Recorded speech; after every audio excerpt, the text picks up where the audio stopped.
Hello everyone, मैं हूं साबिर खान। दोस्तों, जैसे जुलाई 2022 में सी-टेट के एग्ज़ाम होने वाले हैं। 2022 हो सकता है जुलाई अगस्त में भी हो, क्योंकि ऑनलाइन एग्ज़ाम होने वाले हैं तो लगभग 1 महीना चलेंगे, क्योंकि काफ़ी सारे शिफ्ट में एग्ज़ाम होते हैं। तो इसकी पढ़ाई आपने स्टार्ट कर चुके होंगे या जो कुछ लोग करने वाले होंगे। तो इसकी पढ़ाई करने से पहले एक चीज़ जो बहुत ही लाजमी है वो आपको करना है, जो प्रीवियस ईयर के क्वेश्चन पेपर एनालिसिस करने हैं। अब जो एग्ज़ाम हुए थे दिसंबर 2021 और जनवरी में जो एग्ज़ाम हुए थे तो ऑनलाइन हुए थे, तो काफ़ी 1 महीना एग्ज़ाम चले थे और लगभग 30 के करीब क्वेश्चन पेपर से हमारे पास में। तो इसमें से हमको मिनिमम 10 क्वेश्चन पेपर एनालिसिस करने हैं। मिनिमम आपने पूरे किए तो बहुत अच्छा है, या फिर 10 तो करने हैं, लाजमी है। इससे क्या होगा कि आपको समझ में आएगा कि किस तरह के क्वेश्चन पूछे जा रहे हैं और हमें क्या पढ़ना है, किस तरह पढ़ना है। तो मतलब आपका रास्ता क्लियर होगा, फिर आपको चलने में कोई दिक्कत नहीं आएगी। तो बहुत ज़रूरी है आपको करना। उससे पहले कि करना है क्या, इतना ज़रूरी नहीं है मुझे लगता। आपने इसमें जो 21 के जो ऑनलाइन क्वेश्चन पेपर हुए थे वो भी एनालिसिस किए तो काफ़ी है। अगर टाइम है तो पिछले करें तो कोई बुरा नहीं है, बट पहले ये कीजिए, क्योंकि काफ़ी चीज़ें बदल चुकी थी। ऑनलाइन एग्ज़ाम हुए थे तो काफ़ी थोड़ी बहुत चीज़ें बदली थी, काफ़ी तो नहीं कह सकता हूँ मैं। तो फिर भी आपको ऑनलाइन जो पेपर हुए थे एनालिसिस करना ज़रूरी है। उसी को ध्यान में रखते हुए हम भी यूट्यूब पर अभी आज से हमने स्टार्ट कर दिया है कि हम लोग क्वेश्चन पेपर एनालिसिस करके डालेंगे जो दिसंबर 2021 और जनवरी में जो ऑनलाइन एग्ज़ाम हुए थे उनके। तो सारे के सारे डालने वाले हैं। पेपर फर्स्ट के पहले डालेंगे और फिर पेपर सेकंड के। तो वो 2 पार्ट में होंगे, हर क्वेश्चन पेपर 2 पार्ट में आएगा। तो आपको देखना है दोनों और आपको काफ़ी मदद मिलेगी इससे।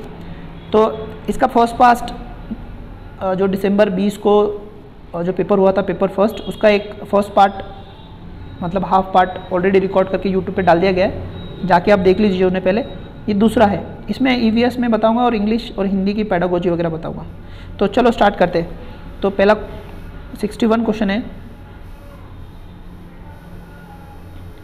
यहाँ पर। A place which has experience, एक मिनट, ये 62 वाला आ गया। ओके, हाँ, ये 61वां क्वेश्चन नंबर है। Which is the following method of solid waste disposal method release air pollutant. तो कौन सी सॉलिड वेस्ट डिस्पोजल मेथड है जिससे एयर पोल्यूटेंट रिलीज होते हैं। तो पहला ऑप्शन है लैंडफिल। लैंडफिल में क्या होता है कि आपका कचरा ला के डंप कर देते हो लैंड पर, तो उसको लैंडफिल बोलते हैं। तो इससे एयर पोल्यूशन नहीं होता है, थोड़ा बहुत होता है, मीथेन वगैरह निकलता है, बट इतना कहने जैसा नहीं है। और कंपोस्टिंग एक तरह का, वही आप वेस्ट डाल देते हो, धीरे धीरे कंपोस्टिंग होना शुरू हो जाता है, ठीक है। या फिर आप उसके बॉक्स होते हैं उसमें, या फिर जो भी होता है उसमें डाल देंगे, वो ऑटोमेटिक कंपोस्ट होना शुरू हो जाता है। तो उसको कंपोस्टिंग कहते हैं, है ना। एक तरह की डिकम्पोजिशन की प्रोसेस है जो नेचुरली होती है। वर्मी कंपोस्टिंग ये एक नई टेक्निक है जो हमारा अक्सर किसान किया करते हैं। जो कि खेती का जो वेस्ट होता है वो उसे एक किसी जगह पर या किसी बॉक्स में या खेत में कुछ जगह बनाकर उसको जमा किया जाता है, और उसमें कुछ कीड़े होते हैं जो उसको डिकम्पोज करते हैं, पूरा जो वेस्ट है उसको, जिसे हम कचरा कहते हैं या फिर चारा कहते हैं, कड़वा भी कहते हैं जगह जगह पर। तो उसको डिकम्पोज करते हैं। तो ये बहुत अच्छा तरीका है, इससे कोई एयर पोल्यूशन नहीं होता है। इंसिनरेशन मतलब क्या होता है, जो वेस्ट होता है उसे जला दिया जाता है। तो जो इसको जब जलाएंगे आप, तो जाहिर है बहुत सारा वेस्ट एयर पोल्यूशन होगा इससे। तो आपका आंसर है ये वाला, इंसिनरेशन। नेक्स्ट क्वेश्चन है a place which has experienced prolonged flood will cause dash of the people। तो मतलब जहाँ पर अक्सर बाढ़ आती रहती तो वहाँ पर क्या इफेक्ट होगा लोगों पर, क्या उसका परिणाम होगा, वो पूछ रहा है। तो रीसेटलमेंट, पूरा आने से रीसेटलमेंट नहीं होता है, उल्टा डिस्ट्रक्शन होता है। तो ये गलत है। डिस्प्लेसमेंट होता है। हाँ, जब मान लो मैं ये जिस शहर में रहता हूँ यहाँ पे फ्लड आया तो हम लोग को डिस्प्लेस होकर कहीं और जाना पड़ेगा, तो डिस्प्लेसमेंट होता है। फ्लड से डिस्प्लेसमेंट होता है, हमको जाना पड़ता है कहीं और अपनी जान बचाकर। ये बाकी ऑप्शन कुछ काम के नहीं है, आंसर 2 ही है। नेक्स्ट क्वेश्चन है हमारा, tapioca is another name for. Tapioca ये एक प्लांट का नाम है जिससे ये एक तरह की डिश है। कहाँ पर, केरला में, जो कासावा नाम के प्लांट से पाई जाती है, कासावा। और ये टेपियोका क्या है, एक तरह की डिश है जो कि केरला में पाई जाती है। तो इसका अनदर नाम क्या है, तो इसका अनदर नेम जो है वो है कप्पा। मलयालम में कप्पा कहते हैं टेपियोका को, कप्पा, या फिर कहते हैं उसको मराचीनी, कुछ ऐसा नाम है, मराचीनी या मेरा चीनी। मैं लिख देता हूँ यहाँ पे, मेरा चीनी। इस तरह का नाम है। तो ये कप्पा या मराचीनी, ये दो नाम है इसके, किसके? टेपियोका के। तो टेपियोका क्या क्या है? केरला में एक कासावा नाम का प्लांट से उसका कार्बोहाइड्रेट, उसके कार्ब्स एक्सट्रैक्ट करके एक तरह का खीर की तरह एक डिश बनाई जाती है। मैं आपको दिखाता हूँ, 1 मिनट।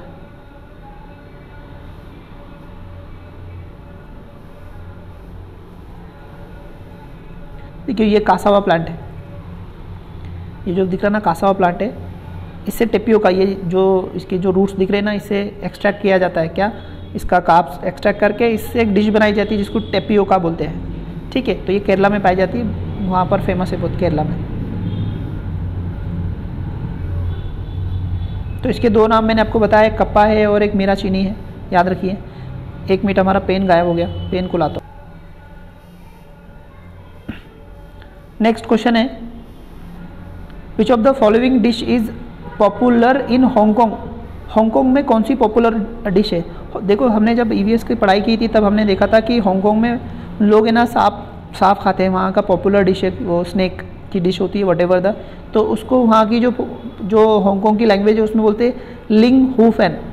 तो यहाँ पर ये जो ऑप्शन है लिंग हू फैन, 2 नंबर का ऑप्शन सही है इसका, ये वाला नाम है इसका। एक तरह का नूडल्स पे सांप का जो मटन होता है या फिर वो होता है मीट, तो उसके साथ बनाई जाती है उसको। खैर नाम याद रखिए, उतना ही काफ़ी है हमारे लिए। नेक्स्ट क्वेश्चन है,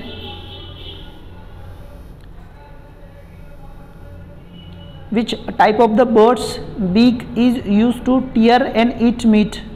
तो कौन से टाइप के जो बर्ड्स है जो अपने जो बीक है उससे मतलब कोई भी चीज़ कट करते हैं और उससे मीट भी खाते?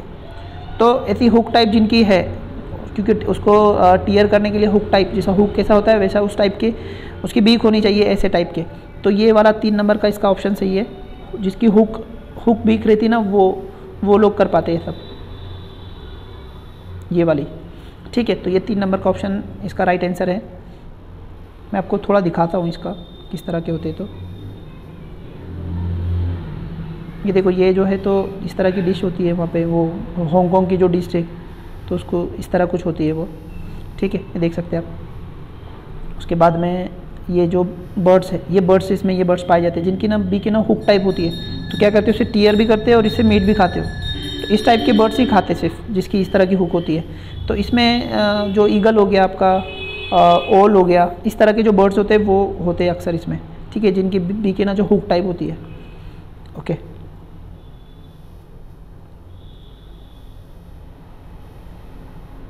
Okay, next question.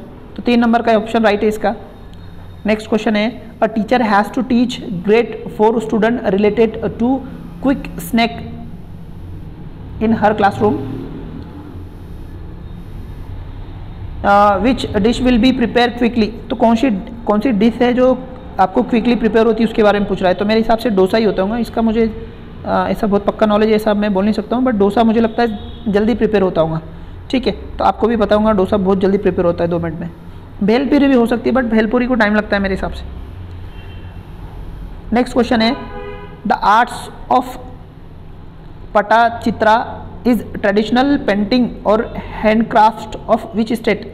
तो ये कौन से स्टेट का मतलब पेंटिंग है ये पटाचित्रा? तो ये उड़ीसा की है, उड़ीसा की है ये, वहाँ की पेंटिंग है, फेमस है। दूसरी आप बहुत सारी पेंटिंग के बारे में काफ़ी सवाल आते हैं। तो जैसे मधुबनी पेंटिंग के बारे में पढ़े थे, जो मधुबनी, तो ये मधुबनी कहाँ पर है? ये है बिहार में। तो आप थोड़ा नोट कर लो, ये इंपॉर्टेंट चीज़ें सारी की सारी बिहार में है। उसके बाद में पिथौरा बोल के गुजरात की पेंटिंग है, बहुत फेमस है पिथौरा, ये गुजरात में पाई जाती है। उसके बाद में कल्लमकरी, हमने वो भी देखा था, आंध्र प्रदेश की कल्लमकरी।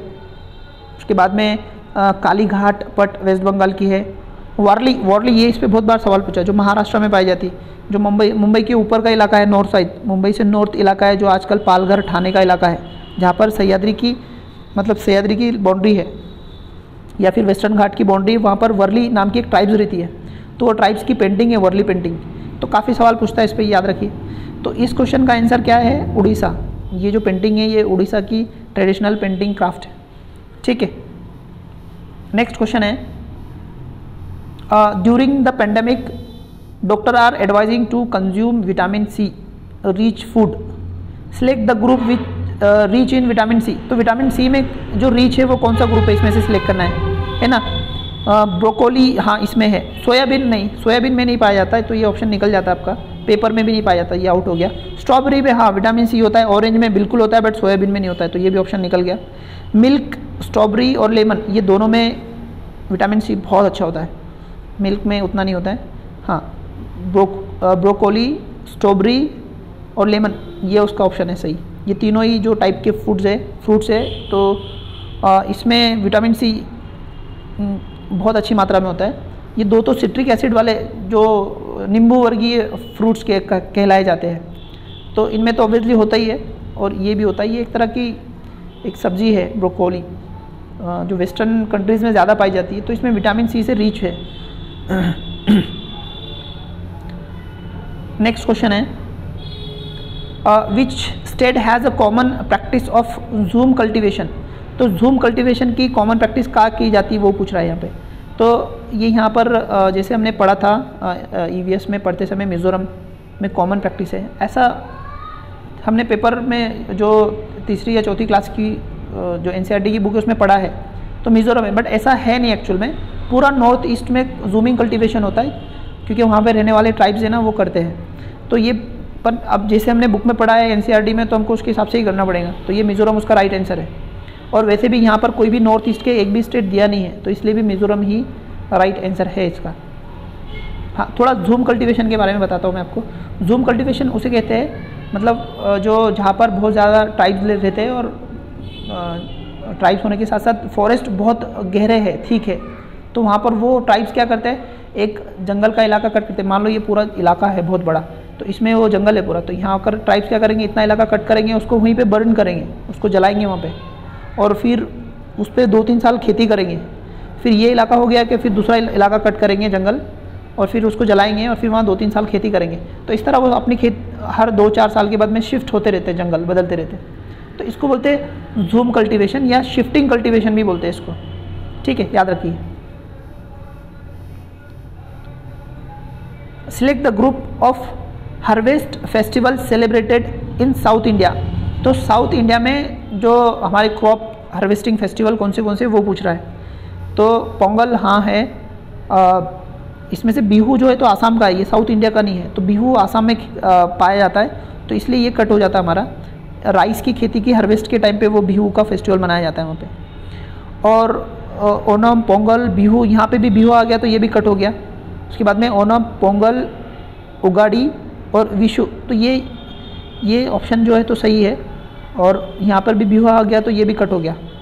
3 नंबर का ऑप्शन सही है, ठीक है। आपको मैं थोड़ा बता दूं कि ये जो ओणम है तो ये केरला में, स्पेशली केरला में वो किया जाता है, मतलब हार्वेस्टिंग फेस्टिवल है केरला का। तो याद रखिए केरला का, इस पर काफ़ी सवाल भी पूछता है। वहाँ पे कल्लमकली बोट की एक वो भी होती है, रेस या फिर राइडिंग होती है, वल्लमकली जो बोट है उसकी वहाँ पर राइडिंग भी होती है, तो वो इसी ओणम के फेस्टिवल में की जाती है। वहाँ पर आपने काफ़ी सारी फिल्मों में देखा होगा ऐसा, तो ओणम फेस्टिवल का देखा होगा उसमें। उसके बाद में जो पोंगल है वो तमिलनाडु का स्पेशल है, जो पोंगल है ना ये तमिलनाडु का फेस्टिवल है, ठीक है, हार्वेस्टिंग फेस्टिवल है। और जो उगाड़ी है और ये विशु है ये हार्वेस्टिंग फेस्टिवल नहीं है, बट याद रखिए ये साउथ इंडिया के फेस्टिवल है।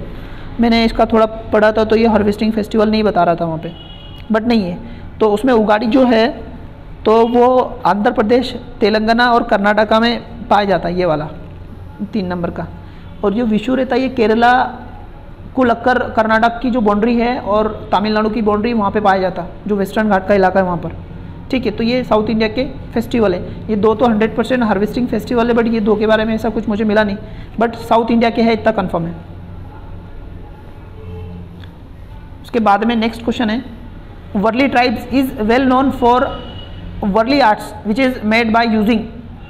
तो ये वर्ली जो ट्राइब्स है ये इनकी वर्ली पेंटिंग आर्ट के बारे में बहुत फेमस है। मैंने आपको पहले ही बताया इसके बारे में, जो कि मुंबई से जो ऊपर का इलाका है ना, जो जैसे ठाणे पालघर का इलाका हो गया, डहाणू है ना, तो वो इलाका जो है तो वहाँ पर वर्ली जमात होती है आदिवासियों की। तो वो लोग इस तरह की पेंटिंग करते हैं, वो जो नेचुरल चीज़ें उनको दिखाई देती नेचर से, जैसे सन को देखेंगे तो उसको सर्कल बनाएंगे, जो ट्रीज़ है उनके अलग अलग डायग्राम, तो उस तरह की पेंटिंग करते हैं जो नेचर से डेरिव होते हैं। तो यहाँ पर क्या पूछ रहा है, Warli tribe is well known for Warli arts which is made by using, तो क्या किस चीज़ का इस्तेमाल करके वो पेंटिंग करते हैं, तो इसमें वो बाम्बू की क्या करते हैं, बाम्बू की स्टिक बनाते हैं और उससे पेंटिंग करते हैं, ये मुझे पता है। बट आंसर की में ये दिया है तो थोड़ा मुझे समझ में नहीं आया था कि आंसर की में ये काउडक और अर्थ क्यों दिया वहाँ पे। हाँ, ये इसका बाम्बू की जो उसकी बाम्बू की थोड़ा छीलेंगे उसको और उसकी स्टिक बनाएंगे और उसकी वो नोक उसका नीब बनाएंगे और उससे पेंटिंग करेंगे, ये सही है। बट उसने आंसर की में ये दिया है तो मुझे थोड़ा समझ में नहीं आया, मैं उतना देखा भी नहीं। आप लोग थोड़ा सर्च कर लेना इसको, आपको थोड़ा क्लेरिफिकेशन होगा और वर्ली आर्ट के बारे में पढ़ने का मौका भी मिलेगा उसी बहाने। ठीक है, नेक्स्ट क्वेश्चन है, from the which of the following group of the state India tropic of cancer pass, tropic of cancer कौन से स्टेट में पास होता है वो पूछ रहा है यहाँ पर। तो थोड़ा मैं आपको मैप में दिखाई देता, मैंने डाउनलोड करके रखा है।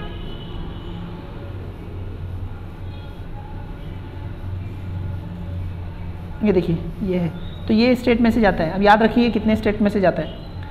देखो गुजरात और राजस्थान दोनों में से जाता है, मध्य प्रदेश में तो ऑब्वियसली जाना ही है। उसके बाद में यहाँ से छत्तीसगढ़ और झारखंड में से भी जाता है और वेस्ट बंगाल, और यहाँ पे ये त्रिपुरा और ये मिज़ोरम। तो कितने स्टेट हो गए, 1 2 3 4 5 6 7 8 स्टेट में से जाता है। अब किस में से नहीं जाता है, तो यूपी में से नहीं जाता है, बिहार में से नहीं जाता है, याद रखिए। ठीक है, और ये साउथ के स्टेट है, इसमें से तो सवाल ही नहीं उठता।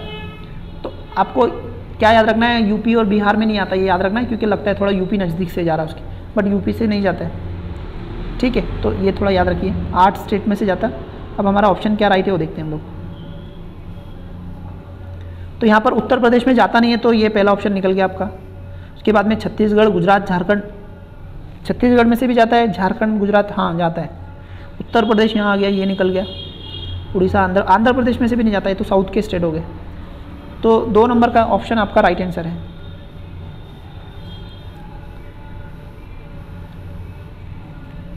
Ajay is in Bhopal and he wants to attend conference in Gangtok, Pondicherry.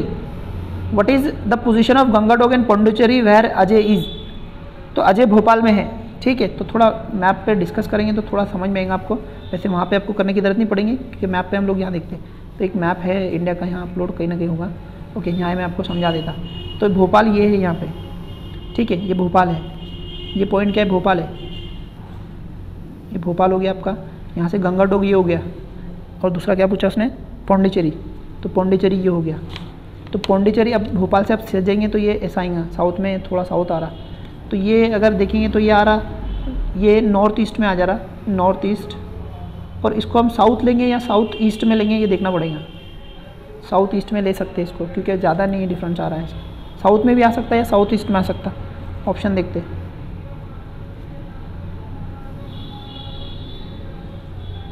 तो पहला है नॉर्थ वेस्ट। नॉर्थ वेस्ट तो नहीं है, देखिए थोड़ा तक मैं आपको समझा दूँ। 1 मिनट, पेन ला लेंगे, पेन भाग गया हमारा।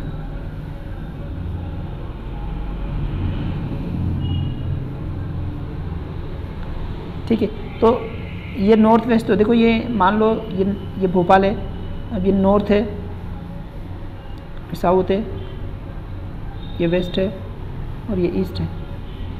तो एक यहाँ पे गंगाटोक यहाँ आता और पौंडीचेरी यहाँ कुछ आ जाती है सर। तो नॉर्थ वेस्ट बोले तो ये वाला इलाका होगा, तो ये तो गलत हो गया पहला ऑप्शन।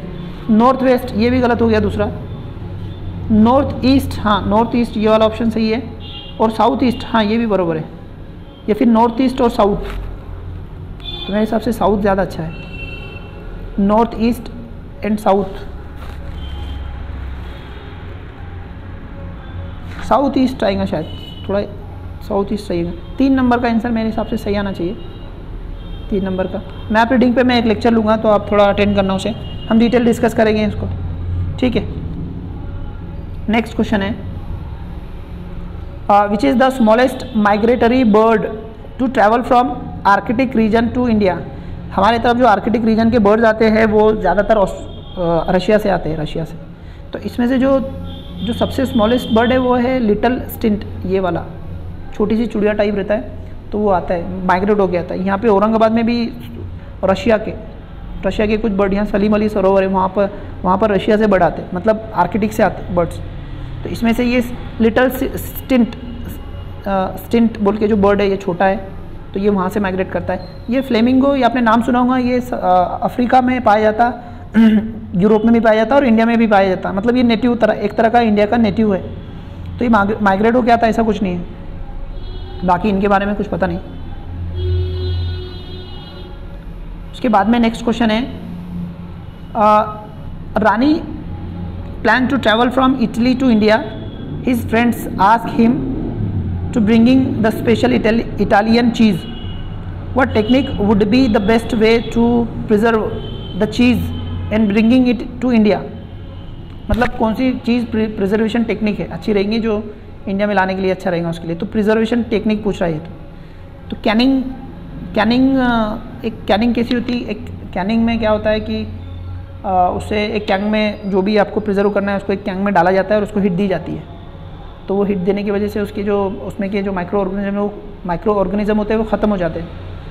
ठीक है, तो ये एक तरीका है। डिहाइड्रेट करने का ये भी प्रिजर्व करने का एक तरीका है, क्योंकि जब तक पानी रहेगा तो उसका ऑक्सीडेशन होगा उसमें, तो उसको डिहाइड्रेट कर देते, सुखा देते, तो इसलिए उसका ऑक्सीडेशन ख़त्म हो जाता है। तो ये भी एक प्रिजर्वेशन की टेक्निक काफ़ी जूनी है, काफ़ी पुरानी है।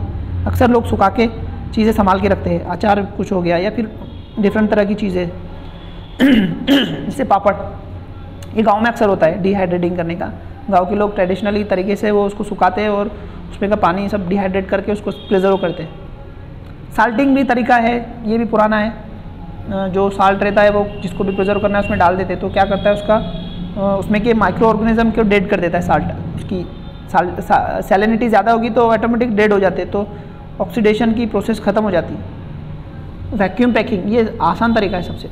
वैक्यूम क्रिएट करो, कोई एयर ही नहीं रहेंगी तो ऑक्सीडेशन की प्रोसेस कुछ होने वाली नहीं, ख़राब कुछ होने वाला नहीं। तो ये बहुत आसान ईजी प्रोसेस है। बहुत सारी चिप्स वगैरह इसी तरह हमको मार्केट से मिलते हैं, तो वो वैक्यूम करते हैं पैकेट को और उसमें जो भी फूड है वो पैक करके हमें देते हैं। तो ये आसान तरीका है, ईजी तरीका है।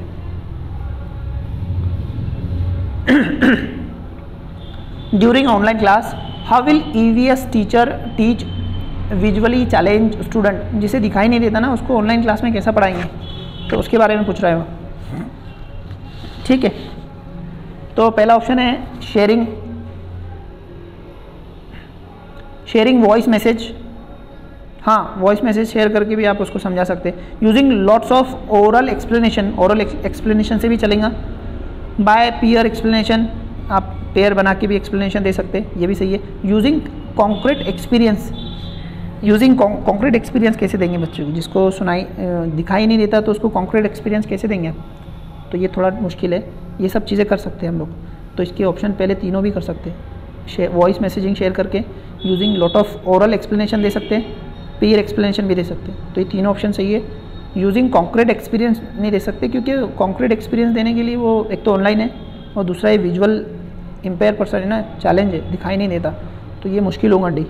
पहले तीन ऑप्शन सही रहेंगे। आई थिंक 2 नंबर का ऑप्शन, ये वाला 2 नंबर का ऑप्शन राइट होना चाहिए मेरे हिसाब से। नहीं, 1 मिनट, डी आ रहा है ना इसमें, 1 मिनट गलत हो गया, तो इसमें डी नहीं आना चाहिए। डी जहाँ है वो गलत होगा मेरे हिसाब से। तो पहला नंबर का ऑप्शन सही है, क्योंकि यहाँ डी आ गया, यहाँ डी आ गया, ये भी डी आ गया, तो ये ऑप्शन सही है। नेक्स्ट क्वेश्चन पे जाते हैं।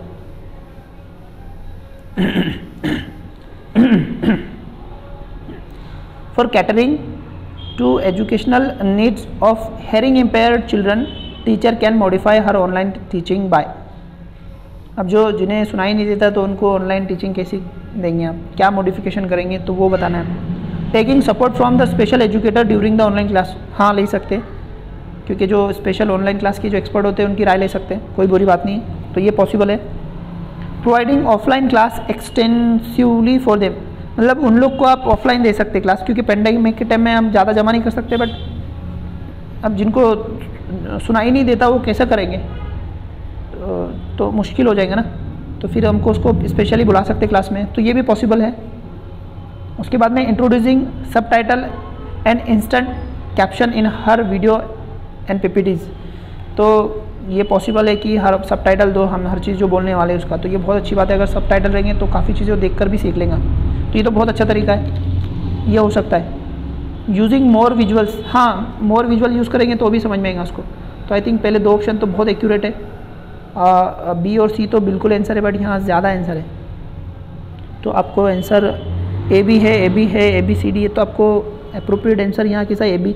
आपको बी सी तो छोड़ना नहीं है, और सॉरी सी डी तो छोड़ना नहीं है, तो सी डी छोड़ने जैसा ऑप्शन जैसा कौन है, तो यहाँ पर डी नहीं है तो ये ऑप्शन निकल गया, यहाँ पर तो सी डी दोनों नहीं है तो ये निकल गया, ओनली सी है ये भी नहीं निकल जाएगा। हाँ तो ये 4 ऑप्शन सही है, ठीक है। इसमें जो श्योर है वो तो आने चाहिए, बी और सी एकदम श्योर है, ये तो आने ही चाहिए। बाकी भी है बट ये बहुत ज़्यादा इम्पोर्टेंट है, ये वाले तो करना ही चाहिए, तो ये तो छोड़ नहीं सकते हम, सॉरी सी और डी ये लास्ट के, तो ये तो छोड़ने नहीं है, तो बाकी उनके साथ इंक्लूड हो जा रहे, तो 3 नंबर का ऑप्शन अप्रोप्रिएट है मेरे हिसाब से।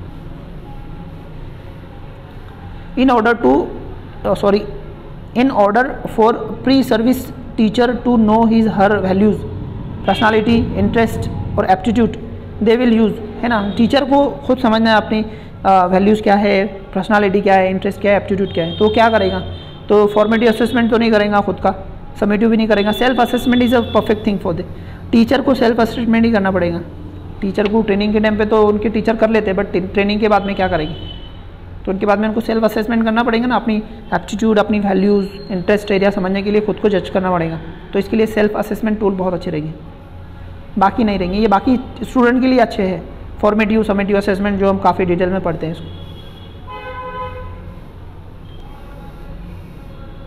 टाइम क्या हुआ, 6 बज गए। EVS teacher has decide to give home activity for student to understand the process of germination which among the following is the most suitable activity है। तो जो सीड होते हैं वो जर्मिनेशन कैसे होते हैं, मतलब सीड कैसा है, उसका पौधा बनता है, तो पौधा बनने से पहले वो सीड में से उसकी कोम निकल के आती है बाहर, तो उसको जर्मिनेशन बोलते हैं। जैसे हम बुआई करते हैं ना खेत में, तो उसमें से कोम निकल के आती है, मतलब शुरुआत होती है पौधा बढ़ने की, तो उसको जर्मिनेशन बोलते हैं। तो वो ऑब्जर्व, मतलब टीचर को एक्सपीरियंस देना है बच्चों को, तो कौन सा अच्छा मेथड रहेगा इसमें से पूछ रहा है। तो पहला है preparing chart with diagram, practically करा सकते, तो चार्ट वार्ट की कोई ज़रूरत नहीं मेरे हिसाब से, तो ये गलत होना चाहिए। प्लांटिंग सीड इन पॉट, ये भी सही है, प्लांटिंग करेंगे तो डायरेक्ट बच्चे ऑब्जर्व कर सकते। Observation of germination fruit from the moong, ये तो बहुत अच्छा है, ये तो बहुत आसान भी है। हम लोग क्या करते हैं अक्सर, कुछ जो पल्सेस रहते हैं, दाल बोलते हैं हम लोग, मूंग, उड़ीद और जो भी है चना वगैरह, तो उसको क्या करते हैं रात में भिगा के रखते हैं उसमें पानी डाल के, तो क्या होता है उसमें फ्रूट आते हैं, जर्मिनेशन होता है उसका। तो ये बहुत ईजी है, आसान है और एक ही रात में हो सकता है, तो ये बहुत अच्छा तरीका है बच्चों को जर्मिनेशन सिखाने का।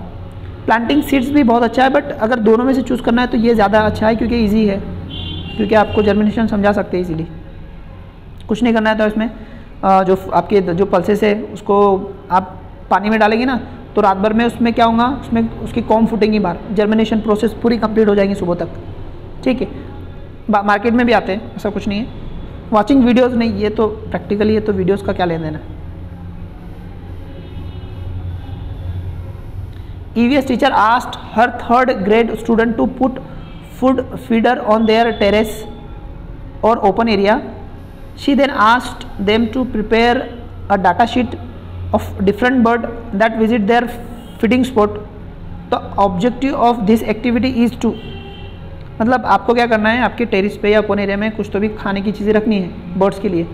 तो बर्ड्स आएंगे और जो भी आएंगे तो उनको आपको क्या करना है, उसका एक शीट बनानी है, एक डाटा शीट बनानी है कि कौन से बर्ड आ रहे हैं, किस टाइप के, कौन से दाने खा रहे हैं, ये वो सब। तो ऐसा एक्सपीरियंस देना है बच्चों को और ऑब्जर्व करने में लगाना है। तो इससे इसका मकसद क्या है हमारा ऐसा करवाने का, तो पहला है बच्चों को engage to student at home. सिर्फ इंगेज नहीं कराना है हमको, ये इंगेज कराने के लिए थोड़ी करा रहे हैं, हमारे बहुत सारे ऑब्जेक्टिव हो सकते हैं इसको लेकर। बच्चों में डिफरेंट तरह के बर्ड्स समझने की कुव्वत पैदा होगी ना, सिर्फ उसको इंगेज करना नहीं है, उसको बर्ड्स के बारे में समझेंगे, अलग अलग तरह के बर्ड होते हैं, उनकी बीक, उनका कलर, उनके होम, बहुत सारी बातें। Sensitize the student about the birds which are extinct. Extinct ये थोड़ा ठीक, जो एक्सटिंक्ट होंगे वो खाने क्यों आएंगे वहाँ पे, तो ये अप्रोप्रिएट नहीं है ना। Develop observation skill regarding the species of birds and their feeding habits. हाँ ये सही है, क्योंकि आप वहाँ खाने के लिए बुला रहे तो वो किस तरह का खाना खाते हैं, उनकी हैबिट क्या है, कौन से टाइप के स्पेसीज है, तो ये बहुत अप्रोप्रिएट है जो होगा वहाँ से। Calculate the composing for living creature, खैर ये भी नहीं आता, 3 नंबर का आंसर बहुत अच्छा है। नेक्स्ट है teacher in the class discussion festival of our country irrespective of different culture. Some festival are common and celebrated all over the country. Which concept is he or she trying to deal in the class? तो कुछ festival है वाकई में वो culture और वो कुछ boundaries नहीं देखते, वो सेलिब्रेट किए जाते हैं इंडिया में, जैसे दिवाली हो गया, ईद हो गई, ये सब ऑल ओवर इंडिया सेलिब्रेट किए जाते हैं. इसमें irrespective the culture, festival, region, colour, caste and religion, तो इर्रेस्पेक्टिव हो जाते हैं ये सब चीज़ें. तो इससे मतलब क्या हम लोग क्या बच्चों को सिखाना चाहते हैं, मतलब ये कंसेप्ट से हम क्या सिखा सकते हैं बच्चों को. तो पहला है the values of the festival in our life. बिल्कुल फेस्टिवल की वैल्यूज़ क्या है हमारी लाइफ में वो बता सकते हैं, बिल्कुल बराबर है. UT in diversity, unity in diverse culture, बिल्कुल. दिवाली या ईद होने दो, कहीं भी देखो यूनिटी आ जाती है लोगों में, सब सेलिब्रेट करते हैं. Festival do not have the cultural and regional barrier. ये भी समझ में आएगा बच्चों को क्या ये जो फेस्टिवल रहते हैं ना, इसमें बैरियर हम लोग पैदा करते हैं, इसमें कोई बैरियर होने नहीं चाहिए, सब लोगों ने मिलजुल के सेलिब्रेट करना चाहिए इसको फेस्टिवल. तो ये एक बहुत इंपॉर्टेंट मैसेज भी दे सकते हैं हम बच्चों को. Festival gives us piece and pleasure. देखो इंडिया में, इंडिया के मैं एक बताता हूँ, हमारे जो लोग हैं ना तो गरीबी ज़्यादा है और परेशानियाँ ज़्यादा है, तो ज़्यादातर लोग हैं ना तो ज़िंदगी को इन्जॉयमेंट नहीं कर पाते. तो ये फेस्टिवल के टाइम में वो सारी हमारी प्रॉब्लम्स को भूल जाते हैं और उस टाइम में वो एकदम पीसफुली और एक प्लेजर के साथ में उसको इन्जॉय करते हैं. तो ये बहुत अच्छी बात है हमारे इंडिया की, जो डिफरेंट तरह के फेस्टिवल सेलिब्रेट होते हैं. तो देखना ज़्यादातर जो डिस्ट्रेस क्लासेस है ना वो इन्हीं टाइम में खुद को जी पाते या समझ पाते, तो उनकी लाइफ मीनिंगफुल होती है इनसे, फेस्टिवल से. तो ये बहुत ज़रूरी है, हमारे इंडिया का कल्चर में ये चीज़ें बहुत इंपॉर्टेंट है. ठीक है, तो चारों ऑप्शन मुझे अच्छे दिख रहे हैं इसमें, तो मेरे हिसाब से option number first is right. उसके बाद में है a teacher in rural school is teaching food preservation technique, the best strategy for her will be to. तो कौन सी स्ट्रैटेजी बहुत अच्छी रहेगी उसके लिए. Use self prepare chart with image. एक मिनट, टीचर इन, क्वेश्चन पढ़ते हैं फिर से. Teacher in a rural school is teaching food preservation technique, the best strategy for her will be to be. तो बच्चों को फूड प्रिजर्वेशन टेक्निक सिखानी है रूरल एरिया में, तो कौन सी स्ट्रैटेजी बहुत अच्छी रहेगी ऐसा पूछ रहे हो. तो use self prepare chart with image of various preservation technique. Chart ward बना के नहीं जमेगा, डायरेक्ट टेक्निक प्रैक्टिकली बताए तो ज़्यादा अच्छा है. Display sample of food item and that are preserve, ये भी थेरोटिकल चीज़ होगी. शो पावर पॉइंट प्रेजेंटेशन और short videos clip of the various preservation techniques. Arrange field trip in the neighbouring to observe the preservation technique practice at home. ये practical है, direct दिखाएंगे, ये सब फालतू बातें हैं, कुछ नहीं होने वाला है इससे. तो डायरेक्ट दिखाएंगे जाके नेबर में जाके, तो सीधा समझ में आएगा बच्चों को, तो टेंशन लेने का काम नहीं. EVS teacher is teaching about the valleys of flowers of NCERT textbook.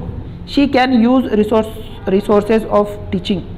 Map, Madhubani painting, different local flower, worksheet. एक minute. EVS teacher is teaching about valley of flowers of NCERT textbook. She can use resources for the teaching. तो valley of flowers पढ़ाना है इसको, तो वो कौन से resources use कर सकती है टीचिंग में, ये पूछ रहा है वहाँ पे. तो मैप ऑफ इंडिया कर सकते, कोई प्रॉब्लम नहीं. मधुबनी पेंटिंग भी कर सकते. Different local flowers, worksheet.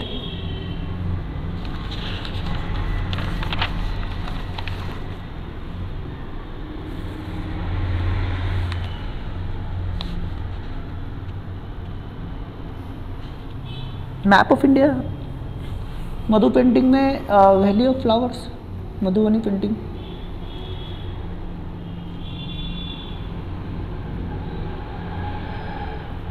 CD तो बहुत अच्छा है. D आप ले नहीं सकते, CD है. मैप इंडिया का 4 नंबर का ऑप्शन, मैप भी ले सकते ना, रिसोर्सेज की बात कर रहा है तो मैप भी ले सकते, मतलब 4 नंबर का ऑप्शन, 1 नंबर का ऑप्शन सही है. Map also use for that, resources के तौर पे मैप को ले सकते ना.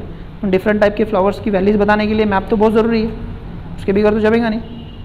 तो A को हम छोड़ नहीं सकते और CD को भी नहीं छोड़ सकते, तो फिर option number first is correct answer.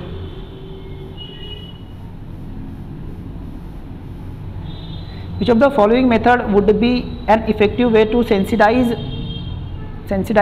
The students 4th grade regarding the poaching during the class. तो जो शिकार है पोचिंग करते हो लोग, उसको सेंसिटाइज करना है बच्चों को, तो कौन सा तरीका सही रहेगा? Debate, showing newspaper clips, poster presentation. Debate भी करा सकते हैं, पोस्टर प्रेजेंटेशन और स्लोगन राइटिंग ये दोनों कुछ काम की नहीं है। डिबेट भी हो सकता है और शोइंग न्यूज़पेपर क्लिप, ये न्यूज़पेपर क्लिप में अक्सर न्यूज़ आते रहती है ना, तो सेंसिटाइज करने के लिए न्यूज़ ज़्यादा अच्छा तरीका है या डिबेट? मुझे शोइंग न्यूज़पेपर क्लिप ज़्यादा अच्छा दिख रहा है, क्योंकि वो एक्चुअल प्रैक्टिकली तौर पे बच्चों को पढ़ने को मिलेगा कि कैसा हो रहा है, क्या हो रहा है, उसके इफेक्ट काफ़ी एनालिसिस रहता है न्यूज़ में, तो मेरे को ये ज़्यादा अप्रोप्रिएट लग रहा है।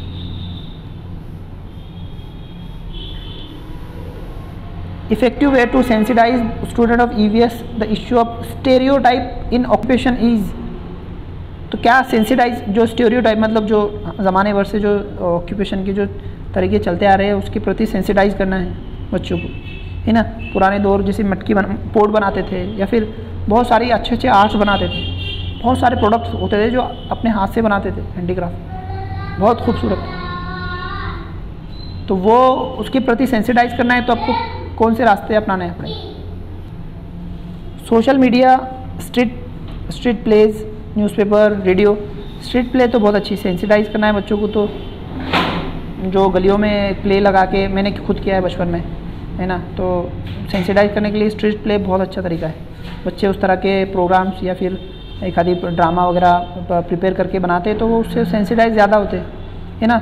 जो डिफरेंट टाइप के जो ऑक्यूपेशन है, तो उनके ड्रामाज या फिर उनके प्ले, या फिर एक हम वो भी कर सकते हैं ऑर्गेनाइज, क्या बोलेंगे उसको, एग्जीबिशन वगैरह, तो इससे ज़्यादा सेंसिटाइज होंगे ये। बाकी इतना कुछ नहीं है इनका, ये चीज़ ज़्यादा अच्छी है। Teaching to achieving the goals of environment education, the curriculum should be based on। देखो ये assessment for और assessment as, तो इसकी तरह कुछ है टेक्निक, मेरे पढ़ने में नहीं आई अभी तक ये, बट मैंने न्यूज़ इसमें आंसर की में ऑप्शन देखा तो ये वाला ऑप्शन बता रहा है। तो ये क्यों, किस सेंस में बता रहा है, ये देखना पड़ेगा, आप लोग गूगल कर लेना, या फिर मैं जब लेक्चर लूँगा तो थोड़ा पढ़ाई करके आऊँगा और आपको बताऊँगा इसके बारे में। ठीक है, आगे बढ़ते हैं।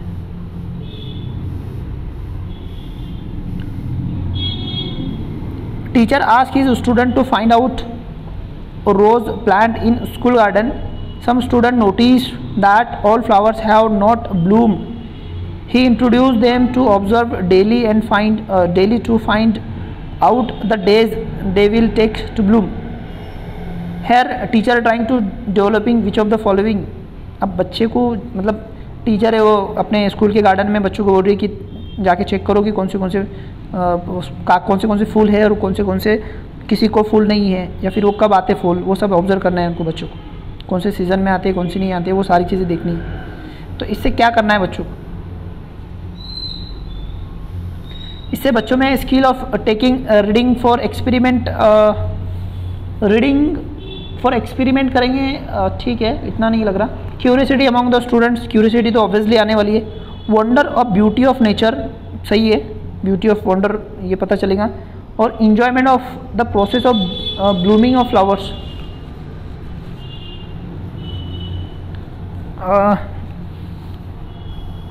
क्वेश्चन है the teacher trying to develop which of the following, मतलब क्या टीचर डेवलप करना चाहती है। तो इसमें टीचर जो डेवलप करना चाहेंगी वो है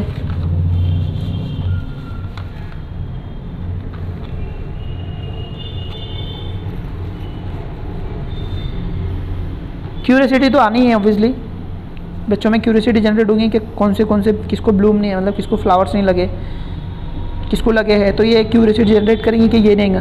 skill of taking the reading for experiment, तो ये भी सही है। Wonder at beauty of nature, but सारे के सारे ऑप्शन तो नहीं है इसमें, ये भी सही है। Enjoyment of the process of the blooming of flowers, तो टीचर क्या डेवलप करना चाहती है, मेरे हिसाब से ये दोनों पहले वाले अप्रोप्रिएट लग रहे हैं मुझे, क्योंकि सब तो आ रहे हैं बट अप्रोप्रिएट तो यही दोनों लग रहे है ना। उसको मतलब एक्सपेरिमेंट करने की आदत पड़ेगी, क्योंकि कब किसको ब्लूम आ रहे किसको नहीं आ रहे, कितना आ रहे क्या आ रहे, तो वो रीडिंग लेते रहेगा सीज़न के हिसाब से, टाइमिंग के हिसाब से। तो पहला ऑप्शन तो सही है। क्यूरियोसिटी तो होगी ऑब्वियसली, कुछ को है और किसको नहीं है, तो क्यूरियोसिटी रहेगी कि इनको क्यों नहीं है देखने के लिए, तो वो भी है। तो पहले ए बी मेरे को ज़्यादा अप्रोप्रिएट लग रहे, तो ये वाले 2 ऑप्शन चूज़ कर सकते हैं हम लोग, ठीक है।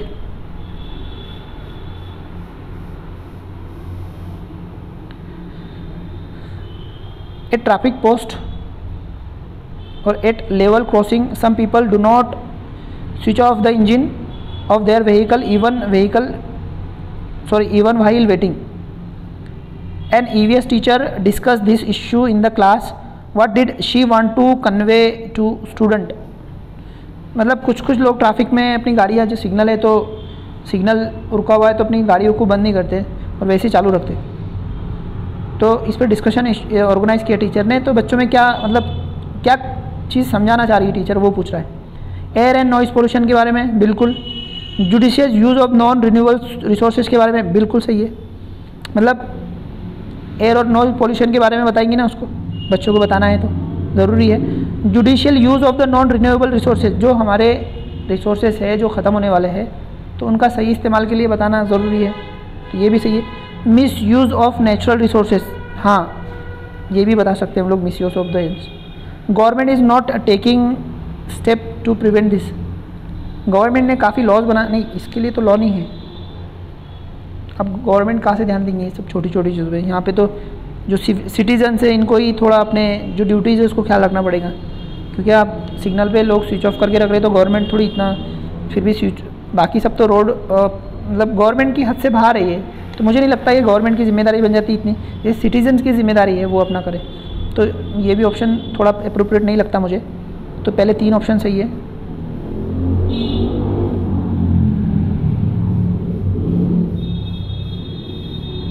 Teacher is taking to children about the way in which their houses are decorated during the festival and that they must use local used material during celebration of festival.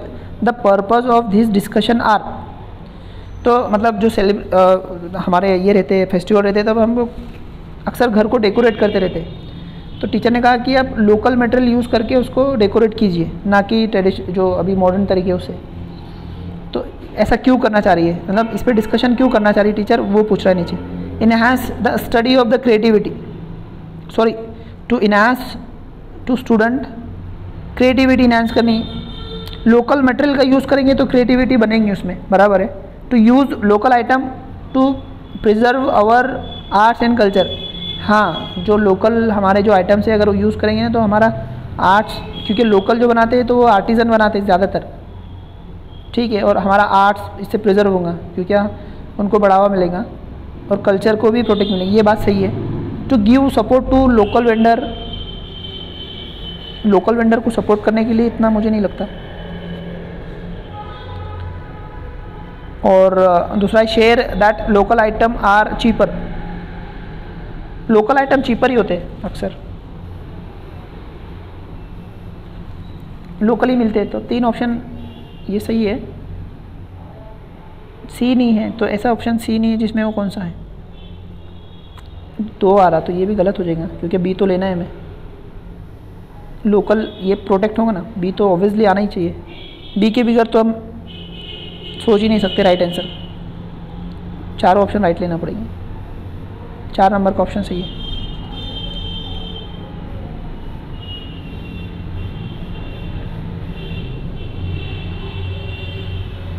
Which of the following tool can be collect the qualitative data of assessment of EVS student?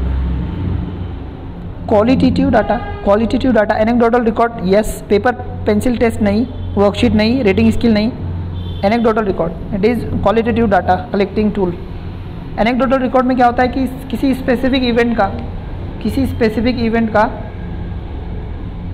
एक summary type note रखना होता है teacher को, उसको बोलते हैं anecdotal record. Special event है, normal event नहीं है, एक बहुत इंपॉर्टेंट इवेंट होगी बच्चे की, स्टूडेंट में, जिससे उसकी पढ़ाई पे बहुत ज़्यादा असर हो गया, अच्छा या बुरा दोनों, तो उसका स्पेशल रिकॉर्ड रखना पड़ता है, एक नोट टाइप समरी टाइप रखना पड़ता है, उसको बोलते हैं एनेक्डोटल रिकॉर्ड, जो बहुत इंपॉर्टेंट होता है। डिटेल में डिस्कस करेंगे जब हम क्लास पे डिस्कस करेंगे तब। EVS के क्वेश्चन हो गए, थोड़ा हम लैंग्वेज के देखते हैं अभी।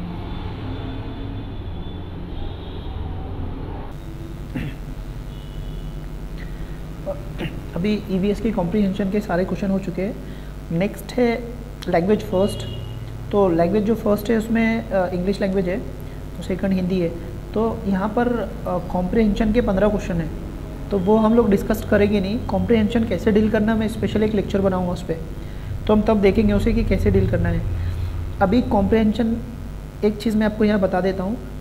इससे पहले ऐसा होता था कि कॉम्प्रीहेंशन पे ही, मतलब एक जिस तरह ये पैसेज दिया गया है इसको आपको पढ़ना है और इसके 9 से 10 क्वेश्चन आते थे, 8 से 9 क्वेश्चन आते थे इस पर एक पैसेज पे, तो वो पूरे पैसेज पे ही होते थे। बट इस बार ऐसा नहीं है, इस बार उसने ग्रामर भी इंक्लूड किया है उसमें, तो ग्रामर के भी क्वेश्चन कुछ आने लगे हैं अभी, मतलब कॉम्प्रीहेंशन के साथ साथ कुछ ग्रामर के क्वेश्चन इंक्लूड होने लगे हैं। और वो ग्रामर के अगर आप गौर से देखेंगे तो आपको समझ में आएगा कि पार्ट्स ऑफ स्पीच, सिनोनिम और एंटोनिम्स पे क्वेश्चन है सारे। तो पार्ट्स ऑफ स्पीच पे जोर देने की कोशिश कर रहे हैं वो लोग।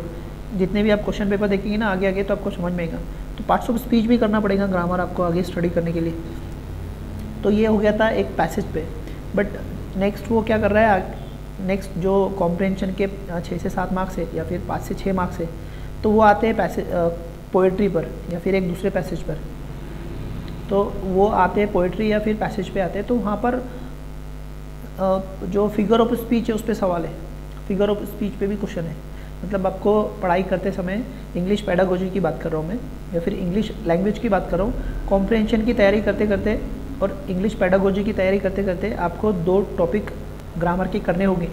एक है पार्ट्स ऑफ स्पीच करना होगा पूरा, और साथ साथ फिगर ऑफ स्पीच भी करना होगा, क्योंकि उस पर क्वेश्चन पूछे हैं उसने बहुत सारे। मतलब हर क्वेश्चन पेपर में एक दो क्वेश्चन है उन पर, 1-2 पार्ट्स ऑफ स्पीच पे है और फिगर ऑफ स्पीच पे 1-2 है, ऐसे क्वेश्चन पूछ रहा है वो। तो हम लोग यहाँ नेगलेक्ट करेंगे, मैं स्पेशल लेक्चर में आपको डील कराऊंगा। तो हम सीधा डायरेक्ट पेडागोजी, इंग्लिश की पेडागोजी पे जाएंगे डायरेक्ट सीधा, जो 105 या 106 क्वेश्चन से शुरू होती है। ये 100, तो ये 106 नंबर का क्वेश्चन है। तो हम लोग देखते हैं इसको। तो यहाँ पर फिर वापस हम इंग्लिश पेडागोजी के ऊपर आ गए। The emphasis of grammar in context in on, है ना। तो हम लोग को कौन से कंटेक्स्ट में जो ग्रामर पे जोर देना चाहिए, सब पूछ रहा है वो। तो मतलब क्या, क्यों हमें, किस तरह हमें ग्रामर सीखना चाहिए, किस कंटेक्स्ट में, मतलब हमें करना क्या है ग्रामर सीखकर। तो पहला ऑप्शन है internalizing the rule of language, पहला ऑप्शन। दूसरा memorization of rule of language, translating the content over generalization of rule. तो देखो यहाँ पर हम लोग जो लैंग्वेज जो सीखते हैं ना, तो उसमें जो लैंग्वेज के रूल है ना, वो हमें इंटरनलाइज होना चाहिए। मतलब हमको अंदर से वो गहराई से समझ में आने चाहिए कि क्या रूल है उसके, बारीकी से। तो इसलिए हम लोग लैंग्वेज का ग्रामर पढ़ते हैं। तो हमें इस पे से जोर देना चाहिए कि जो उसका इंटरनलाइजिंग, मतलब यहाँ पे, मतलब हर इंटरनलाइज मतलब उसकी जो कंटेक्चुअल यूटिलिटी है ग्रामर की, कंटेक्चुअल यूटिलिटी, सिचुएशनल यूटिलिटी और उसकी बारीक बारीक पहलू, तो वो हमें बच्चों को समझाना है, ना कि उससे रटाना है और ना ही कोई कंटेंट हमें ट्रांसलेट करना है। और ये ओवर जनरलाइजेशन ऑफ रूल, तो ओवर जनरलाइजेशन नहीं समझना हमको डिटेल समझना है ग्रामर, उसका कंटेक्चुअल मीनिंग समझ में आना चाहिए हमें। ऐसा नहीं कि जनरल ले ले और चले और वही चिपका रहे कहीं भी, ऐसा नहीं हो सकता। उसका कंटेक्चुअल यूटिलिटी हमें आना चाहिए ग्रामर की या लैंग्वेज की। तो इसलिए ये पहला वाला ऑप्शन राइट आंसर है यहाँ पर, ठीक है। नेक्स्ट है journey from example to generalization is. देखो हम लोग इंडक्टिव और डिडक्टिव मेथड के बारे में बहुत डिस्कस किए, उस पर ही क्वेश्चन है ये। तो यहाँ पर एग्जाम्पल टू जनरलाइजेशन है ना, कुछ एग्जाम्पल देखिए, हम लोग एक जनरलाइजेशन रूल पे या लॉ पे या नियम पे या किसी कंसेप्ट पे जाते हैं हम लोग, है ना। पहले बहुत सारे एग्जाम्पल डिस्कस करते हैं और उसके बाद में इन एग्जाम्पल से हमको एक जनरल रूल बनाते हैं हम लोग, जनरल लॉ बनाते हैं, जनरल रूल, है ना, नियम बनाते हैं जनरल भाषा में। तो ये बहुत सारे एग्जाम्पल्स के बेस पे हम लोग एक कॉमन जनरल रूल बनाते हैं। तो ये होता है इंडक्टिव मेथड में, जो पहली वाली है। और डिडक्टिव मेथड में क्या होता है, एक पहले जनरल रूल सिखाया जाता है आपको कि हाँ ऐसा ऐसा रूल है, और उसको प्रूफ करने के लिए या उसको समझाने के लिए बहुत सारे एग्जाम्पल दिए जाते हैं, तो उसको डिडक्टिव मेथड बोलते हैं। बट यहाँ पर ये जो एग्जाम्पल है वो इंडक्टिव मेथड का है। तो राइट आंसर क्या है यहाँ पे, एक inductive method.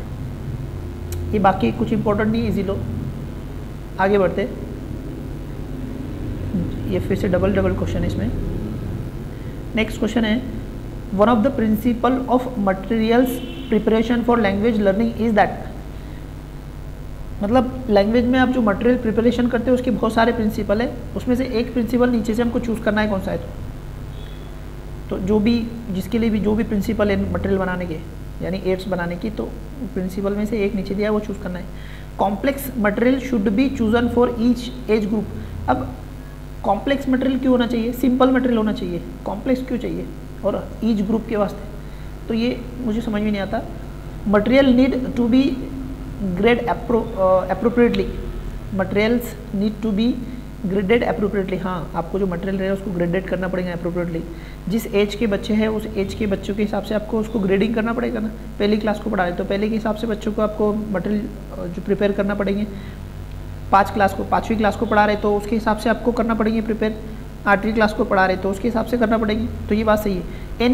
Any kind of material can be use, any kind of material can be selected. ऐसा नहीं है, एनी काइंड नहीं सिलेक्ट कर सकते। आपको जो कंटेंट है, जो आपको कंसेप्ट पढ़ानी है उसके हिसाब से आपको चूज़ करना है, कोई भी टाइप का नहीं कर सकते आप, ऐसा नहीं हो सकता। तो ये वाला ऑप्शन भी गलत हो जाता। Material should be short and limited, ये बहुत बड़ी गलती है। शॉर्ट और लिमिटेड नहीं होना चाहिए, मटेरियल फुल फ्लैज में होना चाहिए, इंटेंस होना चाहिए, डिटेल होने चाहिए। तो यहाँ पर मटेरियल, ये जो आंसर आएगा इसका 2 नंबर आएगा। Materials need to be graded appropriately, उनको ग्रेड देना पड़ेगा आपको अप्रोप्रिएटली, जैसे मैंने समझाया आपको थोड़ी देर पहले। आगे बढ़ते हैं, ये double questions. Language acquisition occur when, language acquisition हमने लैंग्वेज लर्निंग और इक्विजिशन के बारे में हमने बहुत डिटेल डिस्कस की थी लेक्चर्स में। थोड़ा यहाँ पर एक क्वेश्चन है लैंग्वेज इक्विजिशन ऑक्योर, तो लैंग्वेज इक्विजिशन क्यों होता है ऐसा पूछ रहा है वो, कब होता है ऐसा पूछ रहा है। तो कौन सी ऐसी हालात रहेंगी जब लैंग्वेज इक्विजिशन होगा। तो पहला है child is taut the rule of grammar. देखो इक्विजिशन में कोई सिखाया नहीं जाता, ये सब कॉन्शियस प्रोसेस है, ये नेचुरल प्रोसेस है, ऑटोमेटिक होती है। यहाँ पे कोई रूल और रेगुलेशन कोई सिखाया नहीं जाता है यहाँ पे। Child is given a reward और पनिशमेंट, ऐसा कुछ नहीं है, ये इक्विजिशन की थ्योरी के खिलाफ है, ये अलग कंटेक्स्ट में चलेगी बात। Child has exposure to language accurately, जब आप एक्सपोजर देंगे तभी इक्विजिशन होगा, ऐसा नहीं होगा, है ना। अगर ऐसा होता है तो एक बच्चा अगर जंगल में चला गया तो वो लैंग्वेज सीख लेता, बट जो शहर में है या जिस घर में है उस घर की लैंग्वेज सीखता, क्योंकि उस लैंग्वेज को एक्सपोजर मिलता है वहाँ पर। तो इसलिए वो बच्चा उस इन्वायरमेंट में इवॉल्व होकर वो सारी चीज़ें एक्विजिशन कर लेता। तो ये वाला आंसर आपका सही है, मैं डिटेल एक्सप्लेन करता अभी। 4th ऑप्शन देखते हैं पहले। Child absorb the language without conscious attention, ये बात सही है कि वो विथआउट कॉन्शियस सब कॉन्शियस अटेंशन से वो लैंग्वेज एब्जॉर्ब करते रहता है, ये बात सही है। Child absorbs the language without conscious attention, ये बात सही है कि वो ऐसा पूरा कॉन्शियस अटेंशन देकर ही लैंग्वेज सीखता है, ऐसा नहीं, वो सब कॉन्शियसली लैंग्वेज को एक्विजिशन करता, एब्जॉर्ब करता, ये बात सही है, सब कॉन्शियसली करता। तो ये जो स्टेटमेंट है सही है, बट हमको अप्रोप्रिएट आंसर चाहिए। तो यहाँ पर जो एक्विजिशन की प्रोसेस है कब होगी, तब उसे वैसा इन्वायरमेंट मिलेगा, जिस लैंग्वेज का एक्सपोजर मिलेगा उसको, तो वो लैंग्वेज को एक्वायर करेगा वो। अगर एक्सपोजर नहीं मिलेगा तो नहीं करेगा, ये सबसे इम्पोर्टेंट है उसमें। तो ये वाला मोर अप्रोप्रिएट देन, ये भी बराबर है, बट यहाँ पर दोनों में से अगर सेलेक्ट करना है तो ये ज़्यादा अप्रोप्रिएट है। क्यों? क्योंकि किसी भी लैंग्वेज का एक्विजिशन तभी आएगा तब उस लैंग्वेज का उसको एटमॉस्फेयर मिलेगा, तब इन्वायरमेंट मिलेगा, तब। अगर ऐसा नहीं रहा तो एक्विजिशन नहीं होगा, ठीक है। तो 3 नंबर का एक्यूरेट आंसर है यहाँ पर। लैंग्वेज हो गया। When child is asked to recite poem it can help the teacher to assess her, है ना। जब बच्चे ने अगर पोएम रिसाइट किया तो टीचर को क्या असेस करने में मदद मिलती है, इसमें वो पूछ रहा है वहाँ पे। नॉलेज ऑफ लिटरेचर, उसका नॉलेज ऑफ लिटरेचर चेक करने में हेल्प मिलेगी नहीं। जब वो रिसाइट कर रहा पोएम तो लिटरेचर का नॉलेज थोड़ी चेक करना है उसको, ये गलत हो गया। प्रोफिशिएंसी इन स्पीकिंग, हाँ ये होगा। क्यों? क्योंकि यहाँ पर क्या पूछ रहा हो, रिसाइटिंग ऑफ पोएम, पोएम को गाना है वहाँ पे, उस लिहाज से बोलना है जिस तरह पोएम बोली जाती है उस लिहाज से। तो वहाँ पे उसका लिटरेचर, उसका जो लिटरेचर का नॉलेज है वो चेक नहीं करना है हमको। उसकी प्रोफिशिएंसी मतलब वो किस तरह, जो चाइल्ड है वो किस तरह उस पोएम को रिसाइट कर रहा है, उसके प्रोनाउंसिएशन बराबर है नहीं है, वो स्ट्रेस देना है जहाँ वहाँ बराबर दिया जा रहा है नहीं दिया जा रहा है ना, इंटोनेशन है नहीं है, तो वो सब चीज़ें चेक करनी है हमें। एक्टिंग टैलेंट चेक करना है, कुछ भी, कॉम्प्रिहेंशन नहीं, ये वाला 2 नंबर का। व्हेन चाइल्ड इज, ओके हो गया। ब्रेन स्टॉर्मिंग मीन्स क्या पूछ रहे हो? पहला है to be aware of idea on a topic, to be aware of ideas on a topic, okay. To do some mental exercise, अच्छा। Make effort to understand something, give some kind of the stimulate to the brain.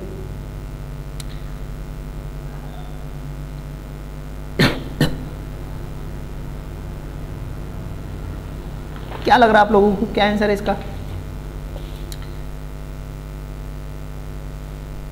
हमें देखो एक 2 चीज़ें इस पे, ये mental exercise कराना है ये गलत है, और make effort to understand something नहीं, वो तो हम सिखाएंगे उसको। ब्रेन स्टॉर्मिंग कब की जाती है? पहले इनिशियल लेवल पे की जाती है। तो एक तो उसका जो प्रीवियस नॉलेज या फिर उसका अटेंशन लाने के लिए किया जाता है। तो give some kind of the stimulus to the brain, एक तरह का स्टिमुलस दिया जाता है, ब्रेन को सोचने पे मजबूर किया जाता है, ये बात सही है।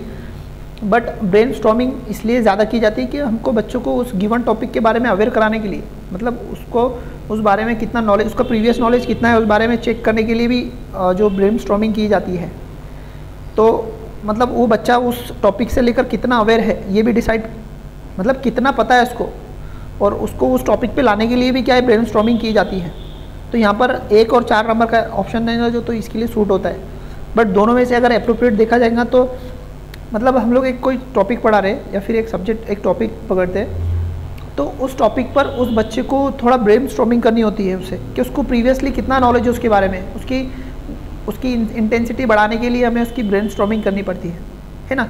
तो एक तरह का स्टिमुलेशन भी आता है उसमें ये वाला, कि हम उसको थोड़ा स्टिमुलेट करते हैं, सोचने पे मजबूर करते हैं, क्या इस पर्टिकुलर पॉइंट में तुम्हारी राय क्या है, क्या तुम क्या सोचते हो उस कंसेप्ट पे। तो ये दोनों ही ऑप्शन है, बट मेरा जो कल है तो इधर ज़्यादा जा रहा, हालांकि ये भी सही हो सकता है, बट ये ज़्यादा अप्रोप्रिएट है, तो मैं इसको टिक करता अगर एग्ज़ाम देता तो। नेक्स्ट हो,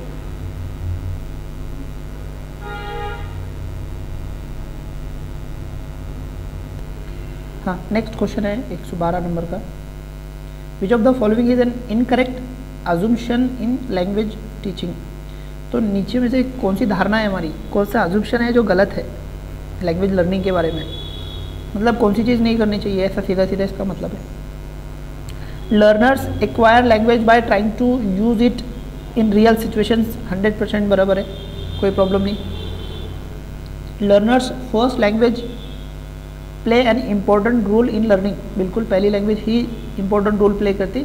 जनरली पहली लैंग्वेज में ही बच्चा अच्छे से सीख पाता, और वो उसकी मदर टंग होती है, लैंग्वेज फर्स्ट होती है या फिर होम लैंग्वेज होती है, तो वो लैंग्वेज में ही उसका जो एक्विजिशन की प्रोसेस प्रॉपर होती है। इसलिए जितने भी बड़े बड़े साइंटिस्ट हुए या फिर एजुकेशनिस्ट है, उन्होंने हमेशा यही सलाह दी है या फिर रिकमेंडेशन की है कि प्राइमरी एजुकेशन उसकी होम लैंग्वेज में होनी चाहिए या मदर टंग में होनी चाहिए, क्योंकि वो उसमें वो अच्छे से एक्वायर करता नॉलेज। तो ये दूसरा पॉइंट बिल्कुल सही है। Language teaching should have a focus on communicative activities, बराबर है।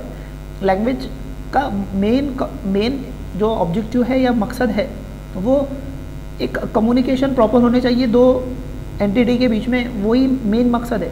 तो जब आप लैंग्वेज सिखाओगे ना तो वो उसमें एक्टिविटी, कम्युनिकेटिव एक्टिविटी के एक ध्यान में रखकर ही सारी चीज़ें आपको करनी है, वो बहुत ज़रूरी है, क्योंकि हमारा मेन मकसद वही है कि वो बेहतर कम्युनिकेट करने वाला बने।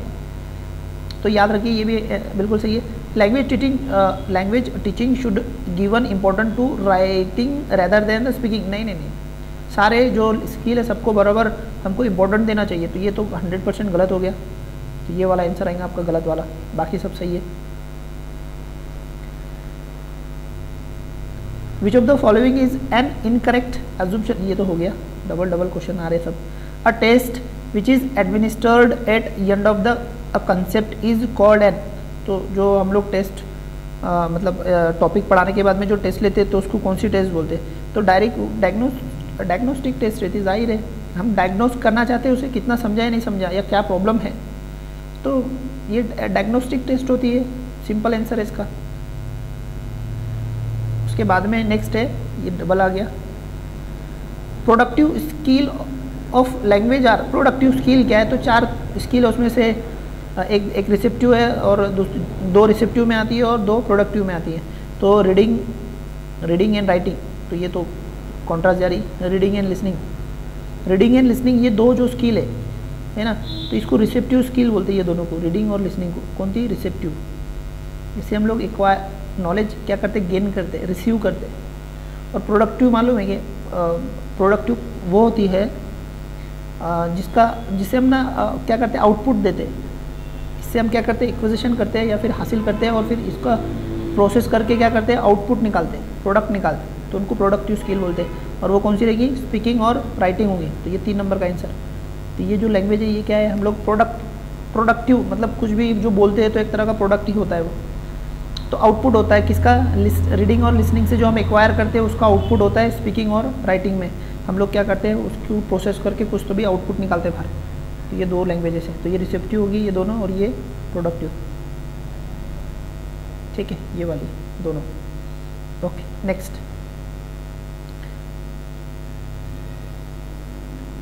Purpose of illustration in text book at primary level is to, तो क्या पर्पज़ है? जो टेक्स्ट बुक्स में एक्सप्लेनेशन रहता है, बहुत सारा डिटेल, बहुत सारा एक्सप्लेनेशन रहता है, फिगर्स रहते हैं, तो क्या मकसद है उसका?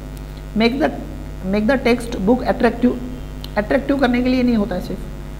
वो जो इलस्ट्रेशन रहता है तो पर्टिकुलर कंसेप्ट बच्चे में समझ में आनी चाहिए उनको आसानी से, इसलिए उसको अट्रैक्टिव बनाया जाता है। ठीक है, या फिर एक्सप्लेनेशन दिए जाते हैं। Make the text book colourful, ये भी गलत है। अंडरस्टैंड आइडिया एंड कंसेप्ट, ये 3 नंबर का ऑप्शन सही है, ये दोनों गलत है। अंडरस्टैंड द स्टोरी नहीं, ये वाला बहुत अच्छा आंसर है। ठीक है, पर which of the following statement is correct about language skill, तो लैंग्वेज स्किल के बारे में कौन सा स्टेटमेंट करेक्ट है?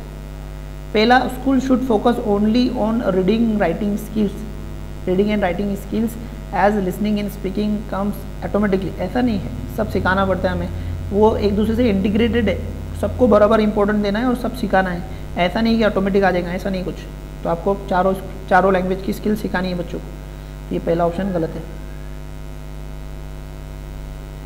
Language skills should be taut in proper sequence of listening, speaking, reading and writing. Listening, speaking, reading and writing, हाँ बराबर है, ये इन ऑर्डर से आते हैं ये दोनों। जो लैंग्वेज स्किल है ना वो इन ऑर्डर से सिखानी पड़ती है, पहले लिसनिंग सिखाना है, फिर स्पीकिंग, फिर रीडिंग एंड राइटिंग। तो ये एक के बाद एक आती है। ठीक है, तो ये स्टेटमेंट तो बराबर है। All language skills are interrelated and teaching learning process should integrate them. बहुत अच्छी बात है, ये सबसे अच्छा आंसर है। देखो ये लैंग्वेजेस के 4 के लिए ना ये इंटर रिलेटेड है, तो इनको इंटीग्रेटेड करके ही पढ़ना पड़ता है, ऐसा अलग अलग करके नहीं पढ़ सकते आप। चारों स्किल को इंटीग्रेट करना पड़ेगा, तब आप लैंग्वेज की स्किल सीख पाओगे। इनको अलग अलग सिखाना या सीखना या पढ़ना ये इम्पॉसिबल है, तो इसलिए ज़रूरी है कि इंटीग्रेट करके पढ़ाया जाए। तो ये वाला ऑप्शन एक्यूरेट है। Rules of language are more, कुछ नहीं, ये तो गलत है।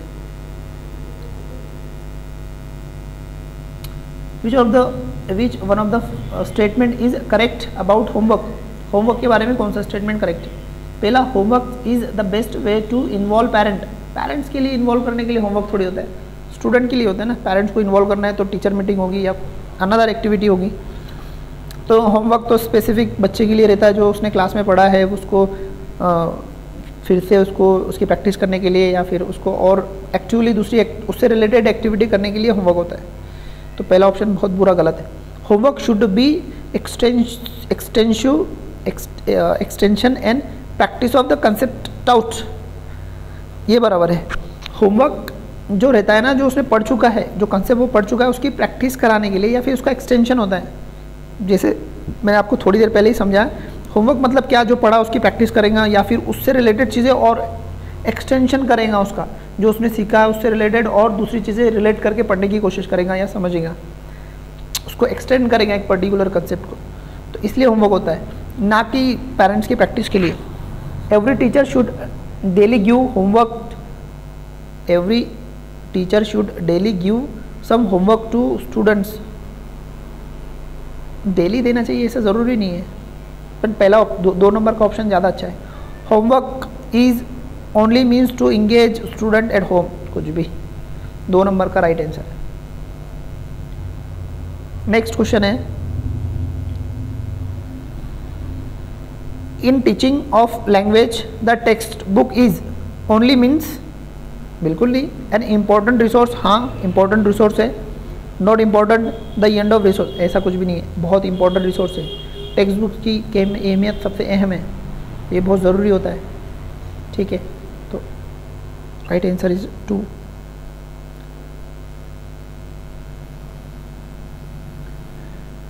One of the important aspect of developing speaking skill is, तो जो स्पीकिंग स्किल को डेवलप करना है तो कौन सा एस्पेक्ट सबसे इंपॉर्टेंट रहेगा उसमें, वो पूछ रहा है। To use clear and correct pronunciation, speaking में तो ये चीज़ ज़रूरी है, क्लियर एंड करेक्ट प्रोनाउंसिएशन होना चाहिए।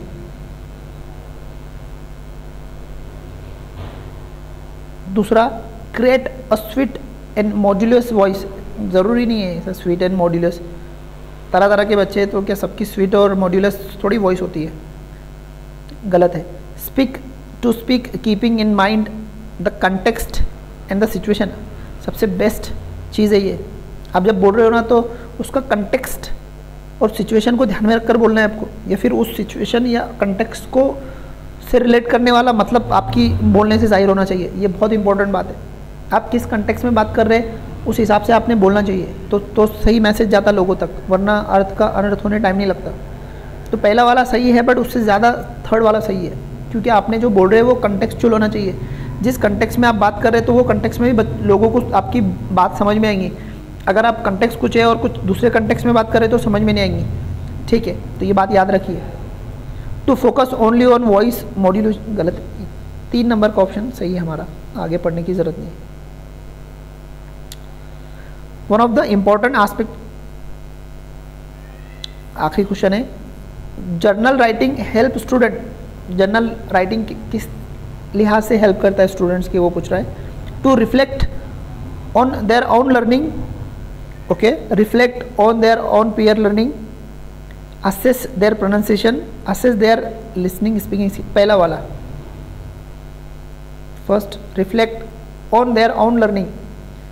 जर्नल राइटिंग उनकी जो खुद की लर्निंग है उसको रिफ्लेक्ट करने के लिए जर्नल राइटिंग, बच्चे क्या सोचते क्या समझते वो ओन रिफ्लेक्ट करने के लिए तो है जर्नल राइटिंग। बच्चे अपने लिहाज से जो समझता वो लिखते, तो उससे हमें समझ में आता, ठीक है। तो ये कुछ लैंग्वेज सेकंड लग चुकी है, इसमें भी यही, यहीं पे वही कहानी है पूरी के पूरी। तो वही कॉम्प्रिहेंशन करना है, कुछ सवाल पूछेगा उसके जवाब देने, या फिर कुछ ग्रामर के भी क्वेश्चन हो सकते हैं, फिर एक पोएम देगा स्टैंजा उसको पढ़ना है, वही कहानी है। तो हम लोग ये, मैं आपको स्पेशल लेक्चर में ये सब चीज़ें समझाने वाला हूँ, सो डोंट वरी, आप बेफिक्र रहिए। अब हम लोग डायरेक्ट जो पैडागोजी के क्वेश्चन है उस पर जंप करते हैं सीधा जाकर। तो ये आपको मिलेंगे 135 से 136 से, एंड ये रिपीटेशन बहुत आ गया इसमें।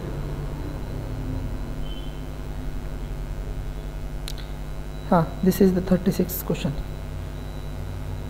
भाषा शिक्षा के रूप में निम्नलिखित में से कौन सी सुधार करने की सर्वश्रेष्ठ तकनीक है? भाषा शिक्षक के रूप में निम्नलिखित में से कौन सी सुधार करने की सर्वश्रेष्ठ तकनीक है? ओके, विद्यार्थी को बोलने के समय ही सुधार देना चाहिए, ऐसा नहीं है, पहले समझना है हमें। विद्यार्थी को जब वो बोल रहा है तभी उसको सुधार करना, ऐसा नहीं है, पहले समझ लो क्या बोल रहा है वो, उसकी गलतियाँ क्या हो रही, तो उसी समय करना उचित नहीं है, तो ये गलत है। सुधार कार्य पूरी कक्षा की गतिविधि के रूप में किया जाना चाहिए ताकि कोई भी शिक्षार्थी त्रुटियों को ना दोहराए। अच्छा, शिक्षार्थी की त्रुटियों को कभी भी सुधारने की आवश्यकता नहीं, ये तो बहुत बुरा गलत है। लास्ट, शिक्षक त्रुटियों का विश्लेषण करे और उनके पैटर्न को पहचाने, उसके पश्चात पुनः पढ़ाए तथा विद्यार्थियों को उन त्रुटियों के बारे में स्पष्ट करे। 4 नंबर का आंसर राइट है। अब आप देखो, ये बहुत सिंपल क्वेश्चन है, इसमें पूछ रहा है कि कौन सी टेक्निक अच्छी रहेगी, किस लिए लैंग्वेज, मतलब लैंग्वेज में सुधार करने के लिए कौन सी टेक्निक अच्छी रहेंगी वो पूछ रहा है। तो पहला ऑप्शन क्या बोल रहा है कि वो विद्यार्थी जब बोलेंगे तभी जो उसको सुधार करते चलो, ऐसा नहीं है। पहले समझ तो लो आप क्या गलतियाँ है बच्चे की, फिर सुधार करेंगे। तो पहला ऑप्शन गलत हो गया। दूसरा है सुधार कार्य पूरी कक्षा की गतिविधि के रूप में किया जाना चाहिए ताकि कोई भी शिक्षार्थी त्रुटियों को ना दोहराए। ऐसा नहीं है, गतिविधियों के दौरान रूप में नहीं, ऐसा नहीं है विद्यार्थी की। तो ये तो 3 नंबर का 100% गलत है। 4 नंबर का वो बहुत अच्छा है। पहले आपको विश्लेषण करना पड़ेगा ना गलतियों का, उसके पैटर्न समझना पड़ेंगे, बार बार कर रहा क्या एक आधी बार किया, तो आपको फिर बाद में समझ में आएगा। अगर कोई पर्टिकुलर गलती, जैसा कुछ अल्फाज प्रोनाउंसिएशन में बहुत सारी प्रॉब्लम आती है बच्चों को उच्चारण करने में, तो नहीं कर पाता। अगर वही पैटर्न वो दोहरा रहा तो समझ में आएगा कि ये कुछ पर्टिकुलर अल्फाज है या शब्द है जो उसको प्रोनाउंसिएशन करना मुश्किल जाती। तो उसका पैटर्न जब समझ में आ जाएगा, ठीक है, उसका पूरा विश्लेषण हो जाएगा, तभी तो आप उस पर उपाय कर पाओगे ना। तो तभी आप उपाय करोगे और अच्छे से पढ़ा पाओगे। तो इसलिए 4 नंबर का ऑप्शन बहुत ज़रूरी है। नेक्स्ट है श्राव्य भाषावाद पूरी तरह से निर्भर है।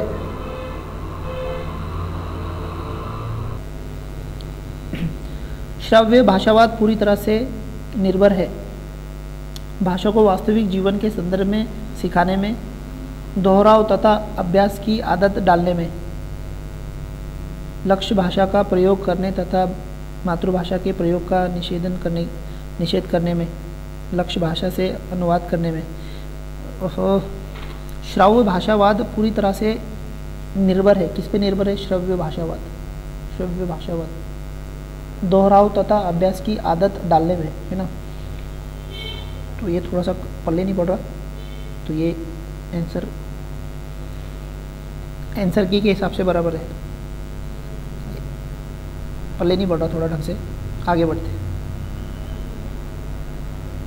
एक भाषा शिक्षक के रूप में हमें अपने विद्यार्थियों में शब्दकोश को सफल प्रयोगकर्ता की आदत डालने का प्रयास करना चाहिए।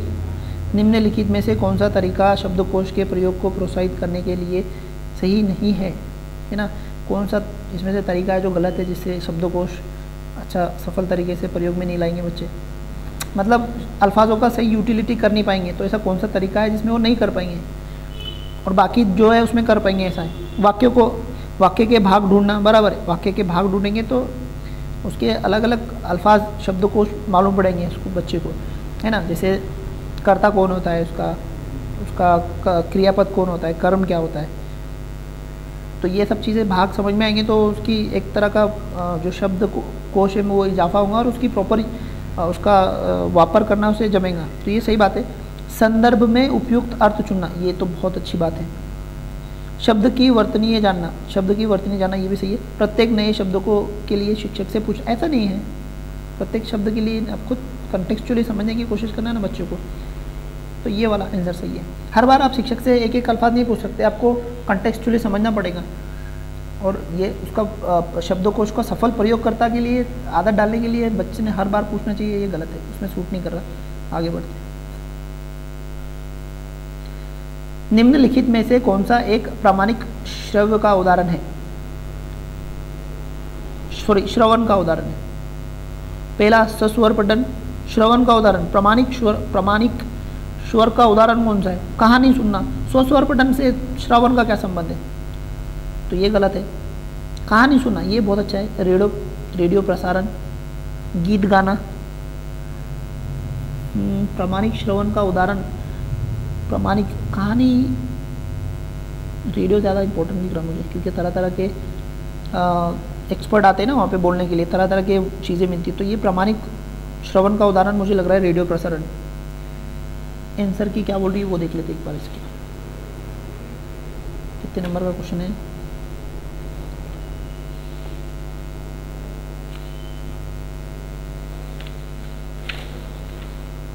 तीन नंबर, हाँ बराबर है, हमारा भी बराबर है।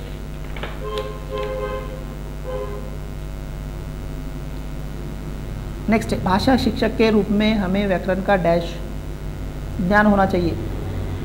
अव्यक्त तथा व्यक्त, सुस्पष्ट, अव्यक्त तथा सुस्पष्ट दोनों। ग्रामर का व्यक्त और अव्यक्त दोनों पता होना चाहिए, बराबर है। सुस्पष्ट भी बराबर है। अव्यक्त तथा सुस्पष्ट,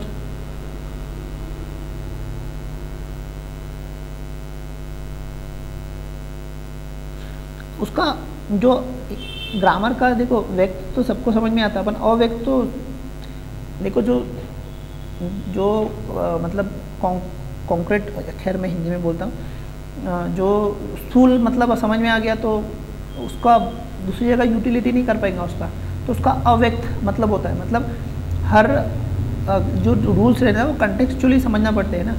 एक ही अल्फाज है, जैसे आमिर खान बोलता है 3 इडियट में अच्छा, तो 3 तरीके से अच्छा बोलता है, तो उसका उनका अव्यक्त अर्थ है, वो उसको समझना पड़ता है गहराई से, उसका सही तर्जुमा या उसका अर्थ लगाना ज़रूरी होता है, तो वो पता होना ज़रूरी है। और सुस्पष्ट, दोनों सुस्पष्ट भी तो होना चाहिए, तो ये ज़्यादा अच्छा भी है, बट अव्यक्त और व्यक्त और सुस्पष्ट, तो ये एक तो ये आंसर या तो ये आंसर, तो मुझे ये नहीं लग रहा ये ज़्यादा अच्छा लग रहा, तो ये 3 नंबर का आंसर सही होना चाहिए इसका।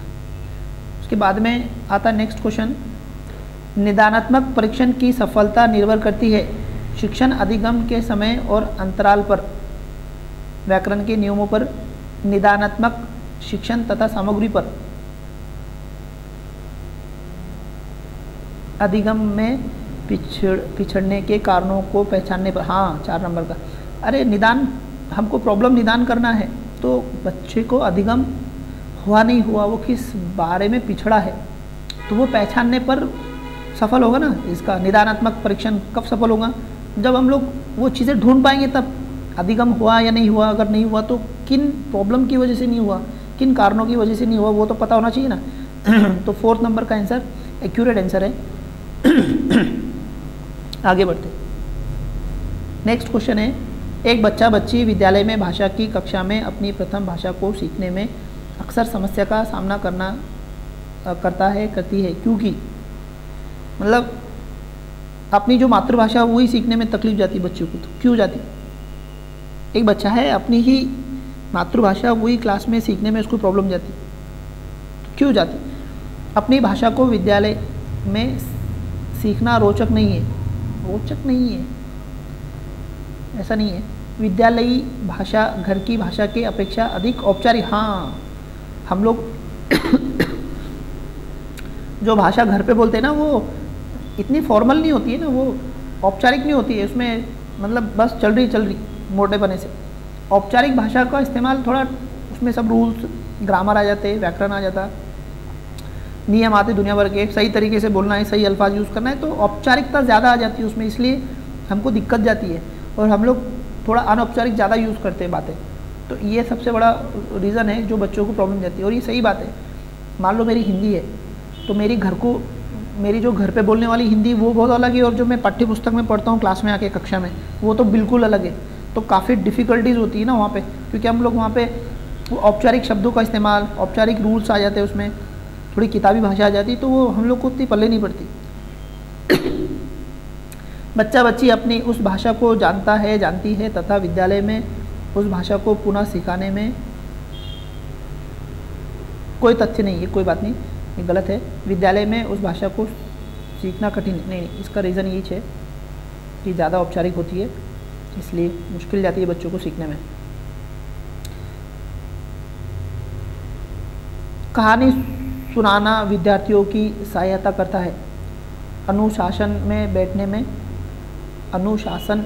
में, कक्षा में एकाग्र होने में, कक्षा के वातावरण का आनंद लेने में, अपनी कल्पनाशीलता का विकास करने में। कहानी सुनाना विद्यार्थियों की सहायता करता है अपनी कल्पनाशीलता का विकास करने में। जब बच्चा कहानी सुनाता है तो वो एक अपनी कल्पनाएं से कहानियाँ बनाता है, और या फिर अपनी कल्पनाओं में उस चीज़ को उस तरह बताने की कोशिश करता है, तो उसका ये कल्पनाशीलता का विकास होता है कहानियाँ सुनाने में। एक जब कहानी सुनाएगा तो वो सब विजुअलाइज करके स्टोरी बनाएगा, अपने कैरेक्टर जो पात्र है वो उनको रचेगा और उसका पूरा क्लाइमैक्स तक लेके जाएगा, तो उसकी कल्पनाशीलता उससे बढ़ावा मिलता है। तो 4 नंबर का आंसर सही है।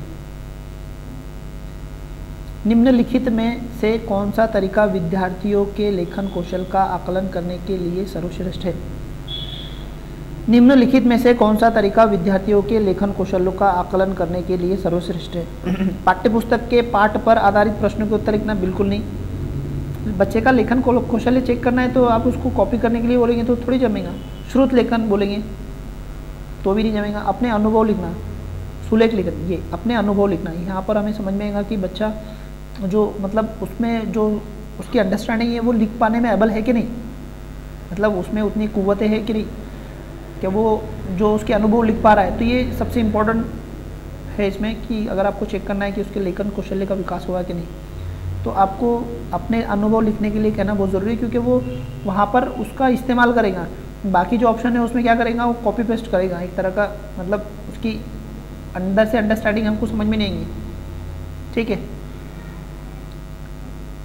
आरंभ में पृथक उदाहरण के माध्यम से नियम समझाकर बार बार नियमों का अभ्यास कराना। संदर्भ में व्याकरण की विशेषता है, संदर्भ में व्याकरण की सीमा है। निगमन उपागम की विशेषता है, निगमन उपागम की सीमा है। अरे बाप रे, मुश्किल है मेरे लिए।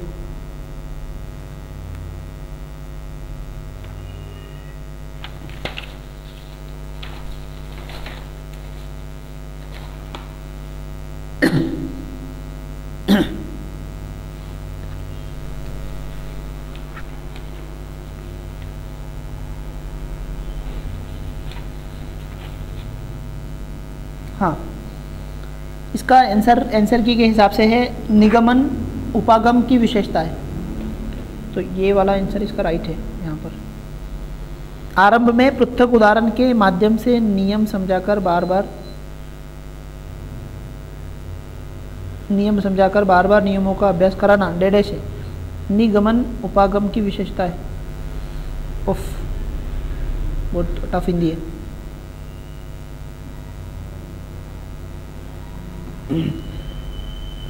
व्याकरणिक इकाइयों को गतिविधियों के माध्यम से स्पष्ट तथा रोचक तरीके से प्रस्तुत किया जाना चाहिए। इससे विद्यार्थियों को तभी करने तथा नियमों को समझने में सहायता मिलती है। बराबर है, विद्यार्थियों को नियम कंठस्थ करने में सहायता मिलती है। अरे नहीं ना, ये कंठस्थ करना, रटना, ये हमारे नेगेटिव पॉइंट्स है सब, तो ये पहले निकाल देना चाहिए हमें। शिक्षार्थी को इसे करने या ना करने की आज़ादी महसूस करने में मदद मिलती है। इससे आज़ादी का क्या सवाल आया। शिक्षार्थियों को अपने कार्य की मॉनिटरिंग करने में सहायता, ये बिल्कुल नहीं है। देखो क्या पूछ रहा है, व्याकरणिक इकाइयों को गतिविधियों के माध्यम से, है ना, मतलब जो व्याकरण के जो नियम है, रूल है, उसको जो आप मतलब जो पढ़ा रहे हैं उसके माध्यम से स्पष्ट तथा रोचक तरीके से प्रस्तुत किया जाना चाहिए, है ना। मतलब आपकी जो गतिविधियाँ है उसमें ही आप ग्रामर को क्या कर रहे हैं, सिखाने की कोशिश कर रहे हैं और उसकी क्लैरिटी देने की कोशिश कर रहे हैं। मतलब पढ़ाते पढ़ाते आप बीच में ग्रामर भी समझा रहे हैं, उसकी बारीक बारीक चीज़ें भी समझा रहे हैं कि ग्रामर ऐसा होता है, वैसा होता है, यहाँ ऐसा यूज़ करना है। जैसे आपको लेटर लिखना है तो उसमें कौन सी चीज़ें ग्रामर की सिखाना है, वो आप कॉन्टेक्चुअली लेटर का इस्तेमाल प्रैक्टिकली बताएंगे तो बच्चा अच्छे से समझेगा। ठीक है, तो इसमें क्या होता है, तो विद्यार्थियों को तभी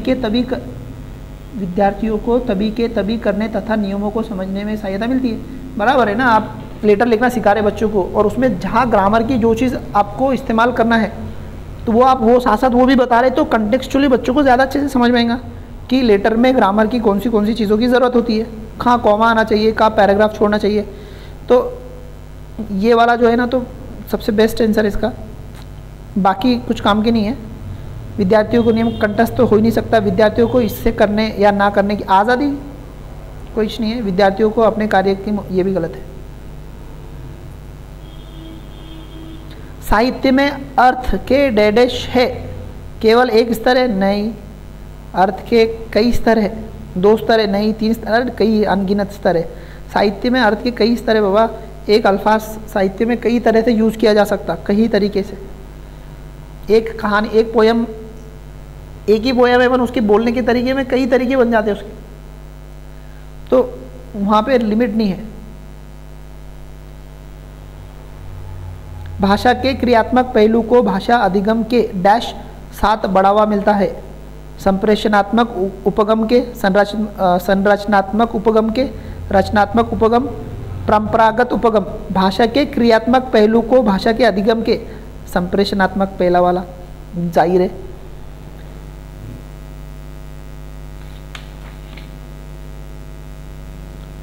बराबर है। अगर आप कमेंट करके बताना कुछ चीज़ें समझ में नहीं आई तो एक्चुअली मैं ये सब चीज़ें क्लास में पढ़ाने वाला हूँ, तो इसलिए मैं ज़्यादा एक्सप्लेन नहीं कर रहा हूँ चीज़ें, ठीक है। भाषा की कक्षा में साहित्य पाठ्य सामग्री को डैश के शिक्षण अधिगम के लिए प्रयोग किया जा सकता है।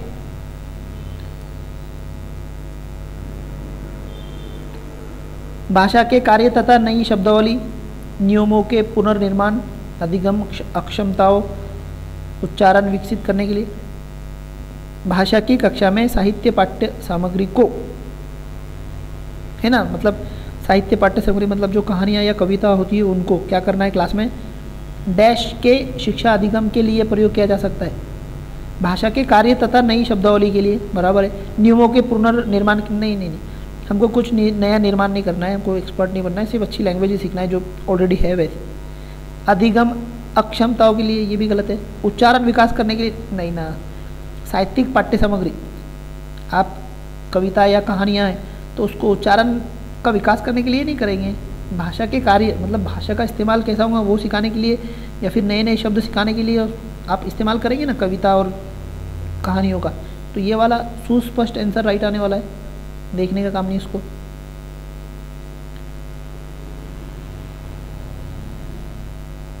लास्ट क्वेश्चन है हमारा, निम्नलिखित में से कौन सा व्याकरण शिक्षण के विषय में सही है।